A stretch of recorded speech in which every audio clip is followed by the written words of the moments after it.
All right, guys. So Heroes Con was a blast. I want to share you what I got real quick. We got some stuff.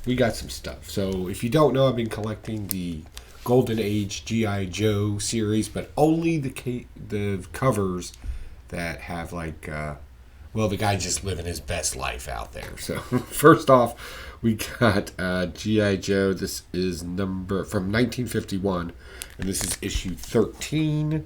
Again, just old boy out there living his best life. Look at that smile. Just laughing it away. I love those covers. These painted smiley face covers. This is issue 24. They didn't do this for all of the series. It's like just select ones. I got quite a few so far. This is my favorite one. Oh, this was an absolute surprise to me. This is issue 33. And he's like, here, you can have your friend back. Ha ha ha. I don't know why, they just make me happy. Next, we got True 3D. This is actually kind of interesting. This is from 1953, and it still has the 3D glasses attached on the inside. So I just thought this was cool. It's early 3D vision comic book. I still got to do a little bit more research on that one. Somebody had suggested that it was one of the first ones, but with the issue being what the issue is, this is issue 1. I just don't know if it's the first one ever. So I'm going to do a little bit more research on that. Unless you know already, you can save me a bunch of scouring on the internet. Next, just a funny cover. I don't know why. Just again, this was all about just finding things that just interest me right up off the bat. And this is Dollman, the world's mightiest might. Again, another combat cover, but as you can see them down there below, I don't know why. I just thought that was great.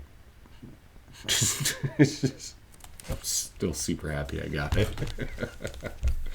Next, let's see here. Got a couple more.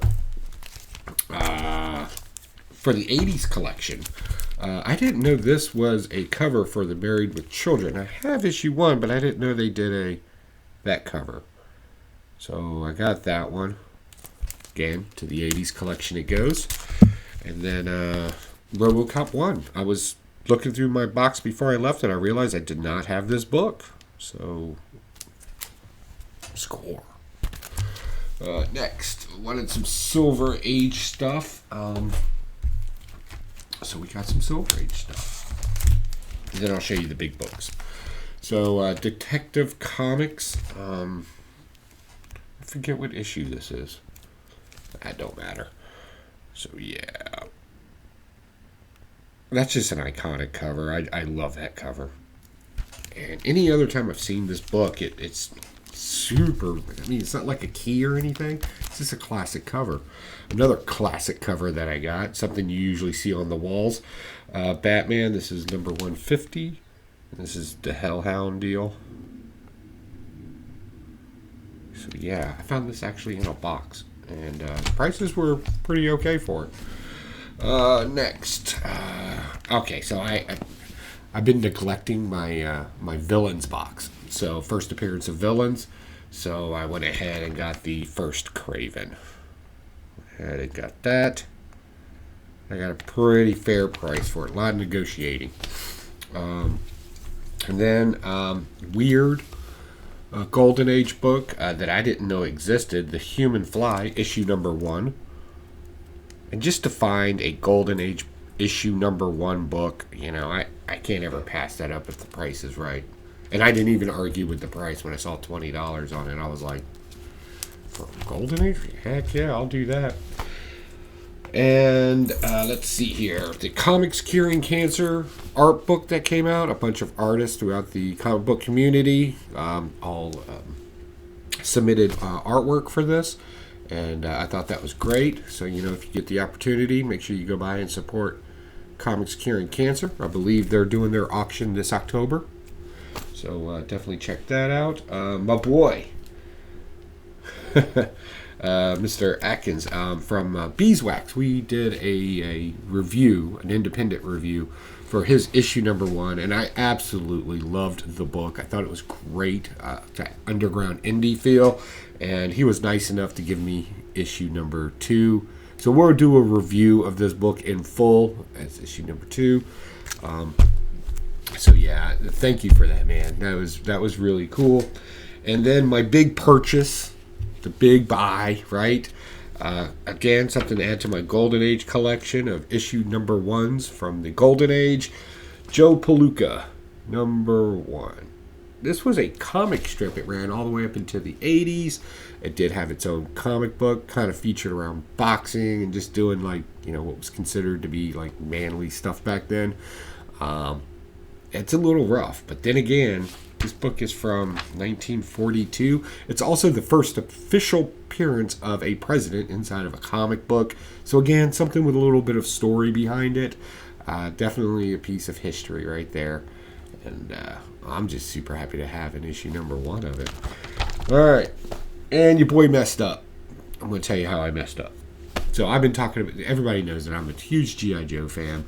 And I've been not wanting to get into the G.I. Joe Classified Toy Series. But I went ahead and pulled the trigger for one that I thought I just had to have in my collection. Truth is I don't, but I'm going to anyway. And I picked up the Firefly. And this is with his little mask, his little gray scale camouflage. Comes with a stick of dynamite. It's pretty based.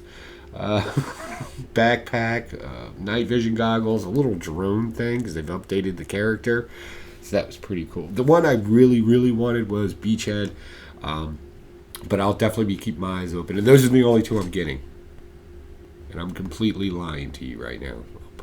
This will probably be a thing. Don't tell my wife. Alright, next, I saw a young lady that was sitting in there, and she was across from the Comics Curing Cancer booth. And a lot of us kind of met up around there and chit-chatted a little bit, and I know she was just kind of standing there waiting for somebody to buy something. So I went over and I took a look, and I thought it was very interesting. Her name is Retro Nerd Studios. That's pretty cool. And what I did is this kind of Mayan, Aztec type art, right, with Luke Skywalker and Darth Vader, of course, chopping off that hand, showing some of that Father Day love. That's pretty cool. The whole experience was great. Being able to meet people, chit-chat, share information, eat together, just everything, seeing each other on the floor, getting updates on what people got.